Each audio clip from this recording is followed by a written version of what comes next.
Ketika kita bicara soal usaha begitu ya, pasti ada yang namanya kita menemukan tantangan atau we have to face the challenge gitu ya. Nah, di sektor aviasi sendiri Pak, dari segi operasional, dari segi regulasi, kemudian juga dari permintaan pasar, ini tantangan yang paling berat di mana Pak?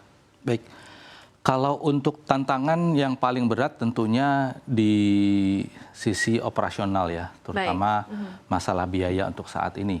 Karena seperti kita ketahui, harga aftur masih cukup tinggi, begitu ya. Dan kita melihat kan ke depan kemungkinan akan ada kenaikan harga minyak dunia nih dengan adanya event-event di Timur Tengah, gitu. Sehingga kemungkinan akan ada kenaikan biaya aftur lagi di sana. Kemudian yang berikutnya adalah bagi kami karena sekarang di aviasi secara internasional sedang terjadi kelangkaan pesawat ya, karena masih adanya masalah di supply chain dari pabrikan, maka tentunya untuk mencari availability terhadap pesawat kami terutama ATR ini juga menjadi challenge. Ketika suatu barang langka tentunya harganya akan menjadi naik, dan tentunya ini kan menjadi biaya tambahan juga bagi kami. Gitu. Dari sisi regulasi kami sih tidak melihat ada tantangan di situ ya, karena memang regulasi kan dibuat oleh pemerintah untuk mengatur agar industri ini berjalan dengan lebih baik. Gitu. Cuma memang kemudian dari pemerintah sendiri ada suatu aturan yang mungkin sekarang ini perlu untuk segera dikaji kembali, yaitu peraturan terhadap tarif batas atas untuk airline. Karena kan tarif batas ini dibuat pemerintah terakhir kali pada tahun 2019. Oke, nah ini cukup panjang ya Pak ya? Cukup panjang gitu, dimana kita tahu sendiri setelah pandemi ini kan banyak perubahan. Banyak perubahan gitu kan.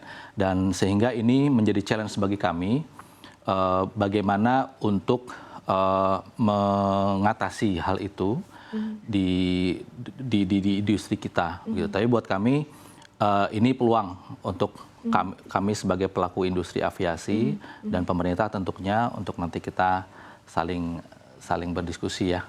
Gitu. Oke, nah ini sebelum kita membahas lebih lanjut nih soal sektor aviasi, Flyjaya ini kan masih baru ya Pak ya, nanti penerbangan perdananya di bulan Juli begitu ya Pak ya? Iya. Nah kita kenalan dulu nih sama Flyjaya, rutenya kemana aja sih Pak? Jadi kami Flyjaya ini perusahaan swasta kami dan investor kami saat ini adalah para pebisnis nasional, para bisnis nasional yang mempunyai bisnis di industri lain tentunya, bukan di industri airline gitu ya. Sehingga kemudian kami ini full adalah penanaman modal dalam negeri. Kami tidak ada keterlibatan pihak asing di situ. Dan kenapa kami juga memilih Yogyakarta? Karena memang ini adalah kota yang menjadi ikon Indonesia, ya kan, Yogyakarta, dan kami ingin menjadi ikonnya Yogyakarta. Gitu, makanya kenapa kita pilih Yogyakarta pertama untuk penerbangan Yogyakarta ke Halim Perdana Kusuma. Ya, kami ingin menjadi ikonnya Yogyakarta, kami ingin menjadi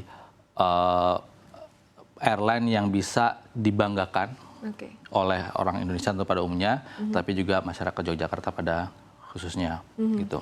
Nah, kami menggunakan ATR 72 propeller. Kenapa kami memilih ini? Karena kami melihat untuk jet kan sekarang di industri aviasi Indonesia untuk jet cukup banyak pemainnya ya.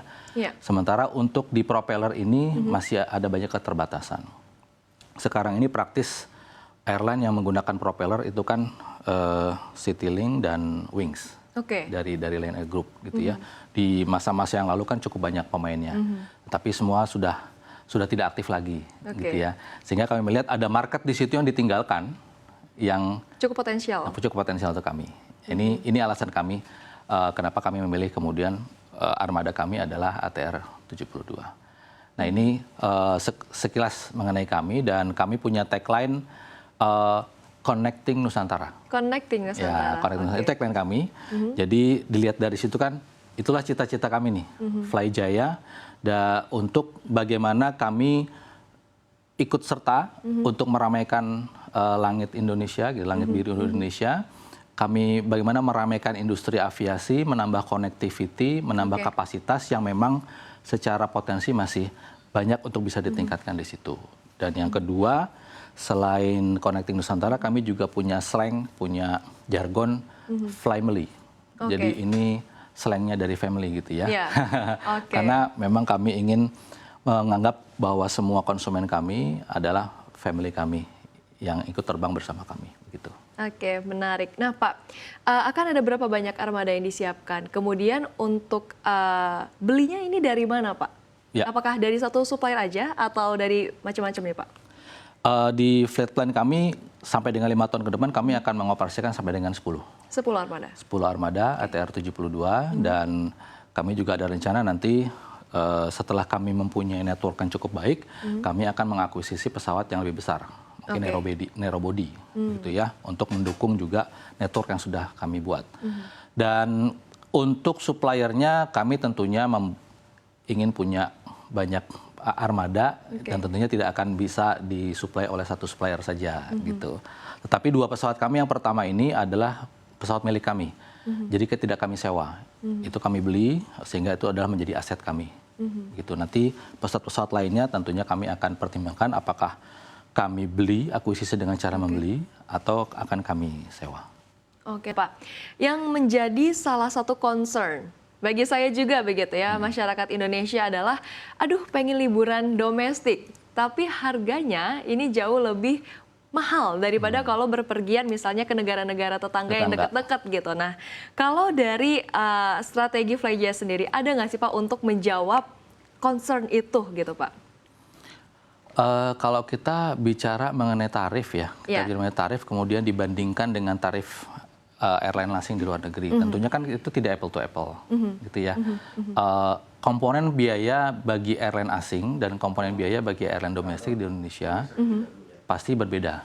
Yeah. Pasti sangat berbeda, gitu ya. Kalau kita bedah satu-satu pasti akan berbeda. Baik. Jadi apakah kemudian kalau memang dianggap bahwa tarif itu terlalu tinggi bagi konsumen di Indonesia, tentunya ini akan bisa menjadi bahan diskusi antara kami sebagai pelaku industri dengan pemerintah dan juga konsumen. Karena kan kalau kami sebagai airline swasta, kebutuhan kami kan adalah bagaimana kami bisa sustain bisnis kami. Supaya bisa sustain tentunya kami butuh profit yang cukup, gitu ya.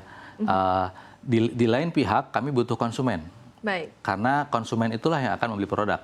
Kami tidak akan menjual produk dengan harga yang terlalu tinggi karena pasti konsumen tidak akan beli. Jadi ini kan kabur nanti Pak. Ya, ini kan resiprokal ya. Resiprokal. Nah, ini jadi memang akan menjadi hal yang perlu kita diskusikan nanti dengan para pemangku kepentingan.